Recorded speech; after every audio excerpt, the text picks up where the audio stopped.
कैसे हैं दोस्तों? आप सब शानदार। मैं भी शानदार हूं दोस्तों। थोड़ा सा घूमना फिरना रखें, अपना टाइम टेबल इस तरह से रखें कि थोड़ा सा आपका मेरा कल का वीडियो जो था वो इसी बात पर था, स्टूडेंट्स के लिए सोशल मीडिया। तो यदि स्टूडेंट्स मेरे साथ जुड़े हुए हैं तो उनके लिए भी मैं ये कहना चाहूँगा कि थोड़ा सा अपना टाइम टेबल ठीक करें, खाना जो रहता है वो ठीक रखें, और सुबह उठ के पानी ज़रूर पिएं। और रात का भोजन जितना जल्दी हो सकता है, बहुत जल्दी तो मैं नहीं कह सकता हूँ, जितना जल्दी हो सकता है उतना जल्दी आप रात का भोजन कर लें, सोने के कम से कम 2 घंटे पहले। और थोड़ा रात में भी टहलने की कोशिश करें और सुबह खेलने की, कम से कम आप लोगों को पसीना आ जाए। ठीक है दोस्तों, विद्यार्थियों के लिए कल का ये वीडियो था, और आज का वीडियो है मेरा असम राइफल्स पर। असम राइफल्स के बारे में मैं आपको बताऊंगा। उसके पहले आपसे मेरी वही विनती है, आप लोग इसको फटाफट चैनल को सब्सक्राइब कर लें, अपने दोस्तों में शेयर कर दें और बेल आइकन दबा दें, जिससे कि आपको मेरे नोटिफिकेशंस मिल सकें। और सपोर्ट करते रहें मुझे। ज़्यादा से ज़्यादा आप सपोर्ट करेंगे तो मेरा ज़्यादातर समय जो प्रमोशन में जाता है वो समय बचेगा, और मैं उसमें कंटेंट अच्छे से अच्छा बनाने में, अच्छे से अच्छा कंटेंट बनाने में मैं अपना समय दे सकूंगा। और जो मित्र मुझे फाइनेंशियली सपोर्ट करना चाहते हैं, फाइनेंशियली ऐड देना चाहते हैं, वो मुझे हेल्प कर सकते हैं। मैंने अपनी बैंक डिटेल नीचे दे दी है, आप उसमें यूट्यूब के माध्यम से मुझे सपोर्ट कर सकते हैं। तो यहाँ से अब मैं आप लोगों को ये बताऊंगा कि असम राइफल्स के साथ क्या है। ये एक ऐसा अनोखा पैरामिलिट्री फोर्स है, अकेला पैरामिलिट्री फोर्स है, जबकि इंडो तिब्बत बॉर्डर और ये सब, इनको सीमा सुरक्षा बल बीएसएफ, इनको भी पैरामिलिट्री फोर्स कहा जाता है, जबकि इनका गठन पुलिस अधिनियम के अंतर्गत होता है और इनका काम होता है सीमाओं की सुरक्षा करना, बॉर्डर को सेव करना। लेकिन असम राइफल्स एक ऐसा अनोखा फोर्स है जिसका गठन आर्मी के काम के लिए किया गया, लेकिन उसका एडमिनिस्ट्रेशन आज भी, रिक्रूटमेंट, एडमिनिस्ट्रेशन, पेंशन, सैलरीज, ये सारी जो है वो पुलिस अधिनियम के अंतर्गत आती है। तो यहाँ पर मैं आपको ये बताना चाहूँगा कि मैंने कुछ बातें नोट की है कि देखिए, इसका सबसे पहले head of the entire force जो होता है वो आर्मी से आता है, जो लेफ्टिनेंट जनरल होता है, आर्मी से सीधे आ रहा है। ठीक है। और यानी डे टू डे लाइफ इसकी कैसी हो रही है, डे टू डे लाइफ है, डे टू डे वर्क है, ट्रेनिंग है, ये सारा देख रहा है MHA, यानी हमारी मिनिस्ट्री होती है, जो मिनिस्ट्री है उसके हाथ में है, और होम मिनिस्ट्री के हाथ में। और ऑपरेशनल कंट्रोल जो है वो आर्मी के हाथ में है, डिफेंस के हाथ में। तो ये दोनों ही डिपार्टमेंट जो है, यानी एक तरफ जो पुलिस डिपार्टमेंट होता है वो इसको देख रहा है, और जो आर्मी का डिपार्टमेंट होता है, यानी एक तरफ होम मिनिस्ट्री और एक तरफ, यानी हमारे होम मिनिस्टर साहब कौन है? हमारे होम मिनिस्टर साहब हैं अमित शाह जी, और रक्षा मंत्री कौन है? राजनाथ सिंह। तो ये दोनों ही डिपार्टमेंट जो होते हैं, इसको ये कहा जा रहा है कि इसको या तो मिनिस्ट्री के साथ कर दिया जाए, होम मिनिस्ट्री, या फिर इसको डिफेंस में कर दिया जाए। अब ये इतना सीधा नहीं है, बड़ा पेचीदा है, क्योंकि अगर यहाँ पर देखा जाए तो इनका काम इंडो म्यांमार बॉर्डर को सिक्योरिटी देना है। यदि आप मेरे से बोले तो मैं आज के समय में पुलिस का काम, यानी सीधे जो वॉर है, हमारी जो आर्मी सीधे खड़े होके युद्ध लड़ती रही है, दुनिया भर की आर्मियाँ, तो वैसे सिचुएशन यदि कहें हम तो 100 में से 1 बार, 2 बार या 5 बार बनेगी।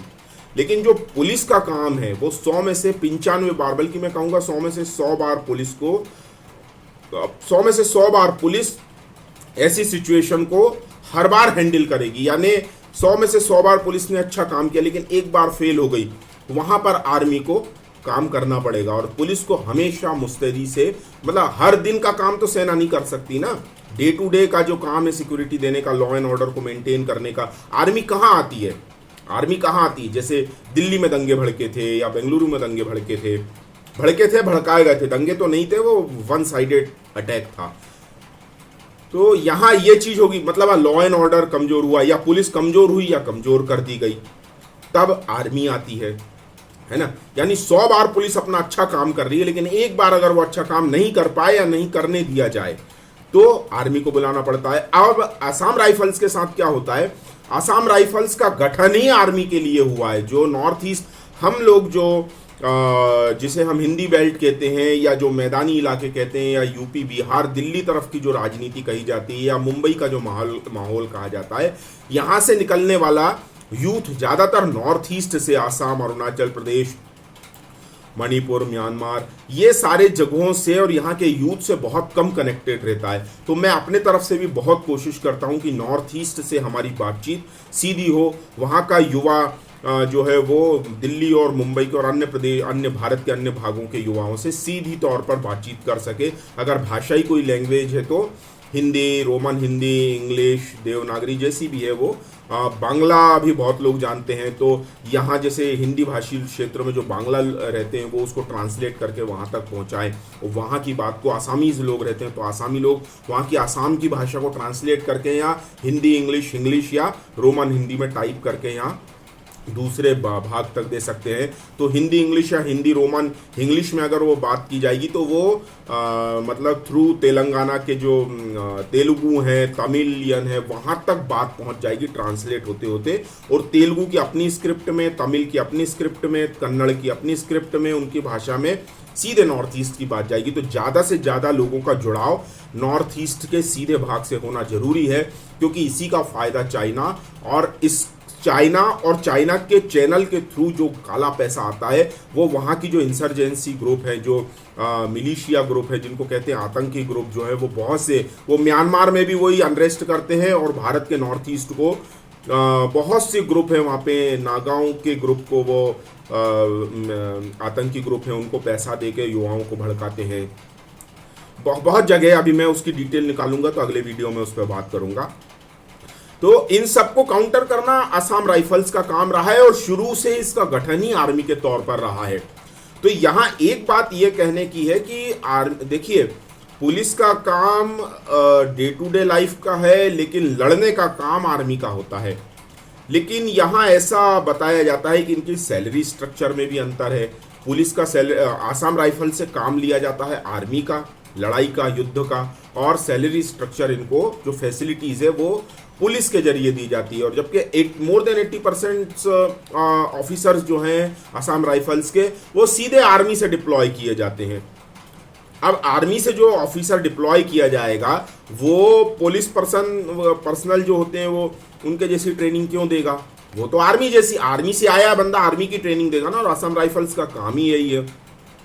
तो यहाँ दोस्तों अब ये प्रश्न उठ रहा है कि एडमिनिस्ट्रेशन जो MHA होम मिनिस्ट्री देखती है और ऑपरेशनल कंट्रोल जो है वो आर्मी देखती है, तो क्या किया जाए? इसको सीधे आर्मी में मर्ज कर दिया जाए या इसका जो होम मिनिस्ट्री जो इस पे कंट्रोल करती है, होम मिनिस्ट्री के अंतर्गत इसको रखा जाए?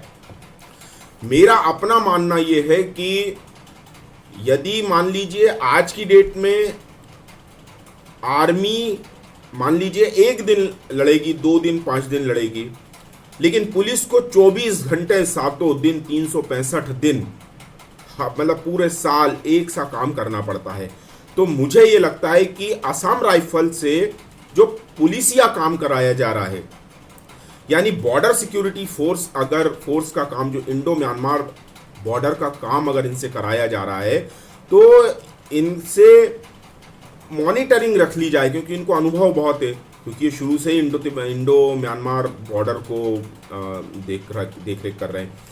तो या तो इनसे वो काम लेके ITBP या BSF को दे दिया जाए। इंडो तिब्बत बॉर्डर पुलिस जो है, सीमा सुरक्षा का काम मतलब लोड कम होना चाहिए। देखिए, असम राइफल्स यदि लड़ने जाएगी, वो सीमा की सुरक्षा भी करेगी, तो हर दिन का काम कैसे वो उसके सुपुर्द रहेगा? यदि लड़ने का काम, वो डे 1 से बनी है, वो लड़ने का ही काम कर रही है।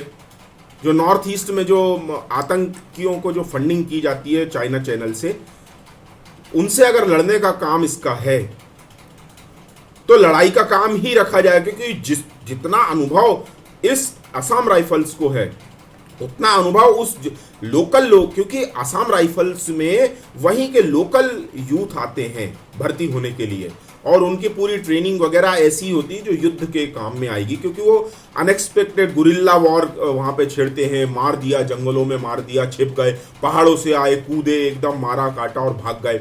इस तरह की युद्ध में जो वॉर टैक्टिक्स हैं उसमें वहाँ का जो यूथ भर्ती किया जाता है वो बहुत अच्छे तरीके से ट्रेंड होता है, उनको बहुत अच्छी तरह इसी की ट्रेनिंग दी जाती है, और जो फील्ड है, बैटल फील्ड है, वहीं पे उनको लड़ना सिखाया जाता है। ऐसा नहीं कि किसी कैंप में जाके या वहाँ पे वहीं वो सीख रहे हैं और वहीं से लड़ रहे हैं और वहीं के युवा है वो। तो हमारा भी उनको बहुत बड़ा सैल्यूट रहेगा, बहुत अच्छा काम आप कर रहे हैं। और हम पूरे इस YouTube वीडियो के माध्यम से मैं सारे यूथ से बोल रहा हूं कि आप ज़्यादा से ज़्यादा हमारे देश के सारे भागों से टच में रहे। जो लोग वीडियो बना सकते हैं, अपनी बात कह सकते हैं किसी भी माध्यम से, चाहे सोशल मीडिया हो, आपका अपना जरिया हो, जैसा भी हो, वीडियो बनाए, पत्र लिखे, ईमेल लिखे, फेसबुक पे लिखे, ट्विटर पे लिखे, इंस्टा पे लिखे। अपने दिन भर में 25 अपडेट्स अपने स्टेटस अपडेट करने से कोई फ़ायदा नहीं है। यदि आप इस तरह के काम करते हैं तो ये समझिए कि किसी युद्ध से और देश प्रेम से, युद्ध में लड़ने से और देश प्रेम से कम नहीं है, सीमा पर लड़ने से कम नहीं होगा ये भी। क्योंकि युद्ध ऐसा नहीं कि सिर्फ गोलियों से लड़ा जाता है। एक युद्ध होता है जो गोली से पहले बोली से लड़ा जाता है, बोली का जवाब बोली से दिया जाता है, मॉरल्स वहाँ पर हायर रहते हैं। तो यहाँ पर मैंने लगभग आपको सारी बात बता दी। अच्छा, पैरामिलिट्री फोर्स और सेंट्रल आर्मर्ड फोर्सेस जो होते हैं, पुलिस फोर्स, इनमें थोड़ा अंतर है। पैरामिलिट्री फोर्स BSF को भी कहा जाता है, CRPF, CISF, ITBP, NSG और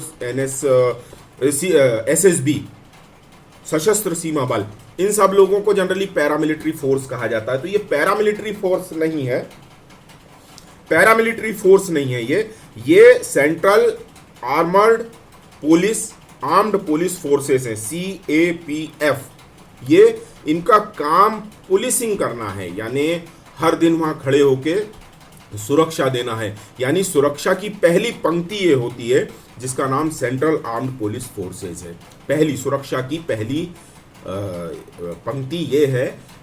मतलब जनरली जब शांति काल है तो ये सीमाओं पे खड़े होते हैं, और अगर हमला होता है तो फिर इसके बाद आर्मी अपना काम संभालती, ये पीछे आ जाते हैं और इनको पीछे आके फिर फ्रंट में जो आर्मी लड़ रही होती है उसको पीछे बैक से ये सपोर्ट कर रहे होते हैं। क्योंकि युद्ध एकदम जो ओपन वॉर होता है वो आर्मी जानती है लड़ना, और जब वॉर नहीं है उसको हैंडल करना है, 24 घंटे हैं, 7 दिन है, 7 दिन तो आर्मी बंदूक लेके थोड़ी खड़ी रहेगी कि अब मारूंगा अब मारूंगा अब मारूंगा। ऐसा काम थोड़ी होता है। आर्मी का काम होता है आए, मारे, काटे, खत्म किया और वापस अपनी बैरकों में चले गए। पुलिस आएगी वहां पर, पुलिसिंग जो है वो अपना, मतलब BSF आएगी, ITBP आएगी, वो आएगी, फिर वहां पे अपना काम संभालेगी और बाकी जो फॉर्मेलिटीज होती है वो करेगी। क्योंकि भाई किसे मारा, क्या मारा, क्यों मारा, कब मारा, कहां से आए थे, क्यों आए थे, फंडिंग क्या है, बहुत सी बातें होती है। तो वो सारी फिर देश की पार्लियामेंट को बतानी पड़ती है, और जो सरकारें होती है वो जिम्मेदार होती है पार्लियामेंट में कि ये क्यों किया गया। तो वो सारा काम फिर पुलिस का है। सेंट्रल जो फोर्सेज होती है, पुलिस फोर्सेज है, वो है। तो ऐसा काम तो किसी आर्मी से नहीं लिया जा सकता ना। ऐसा काम किसी आर्मी से लिया जाएगा तो कैसे काम चलेगा? आर्मी पर्सन से, आर्मी फोर्स से, सोल्जर से ये काम किया जाएगा कि भाई कितनी गोली चलाई है, आप डायरी में लिखो, रजिस्टर में लिखो। तो वो गोली चलाएगा कि रजिस्टर का काम करेगा? ऐसा थोड़ी होगा। तो ये असम राइफल्स के साथ ये परेशानी आ रही है। तो मेरा अपना मानना है, आप सब लोग भी कमेंट करके बताएं कि ये अगर हो रहा है तो आप क्या चाहते हैं। पुलिस और आर्मी यानी होम मिनिस्ट्री और डिफेंस मिनिस्ट्री की जो लड़ाई है उसमें कैसा क्या किया जाए कि असम राइफल्स को किसके अंदर मर्ज किया जाए। आप उन्हें सेंट्रल पुलिस फोर्स के रूप में देखना चाहते हैं या एक आर्मी की बटालियन, एक टुकड़ी के तौर पे देखना चाहते हैं। तो ठीक है, यहाँ पर मेरा वीडियो पूरा हुआ। वही दोबारा एक बार अपील करता हूँ कि आप सब लोग मुझे कमेंट करेंगे, बहुत ढेर सारे कमेंट करें, लाइक सब्सक्राइब करें, शेयर करें और बेल आइकन भी दबाएं, और ग्रुप में भी ज़्यादा से ज़्यादा जो रिलेटेड ग्रुप है उसमें शेयर करें। और जो लोग मुझे सपोर्ट करना चाहते हैं बैंक के थ्रू, उन्हें मैंने अपनी डिटेल दे दी है, वो मुझे फाइनेंशियली सपोर्ट भी कर सकते हैं। भारत माता की जय। जय हिंद। मिलते हैं अगले वीडियो में, तब तक स्वस्थ रहें, मस्त रहें।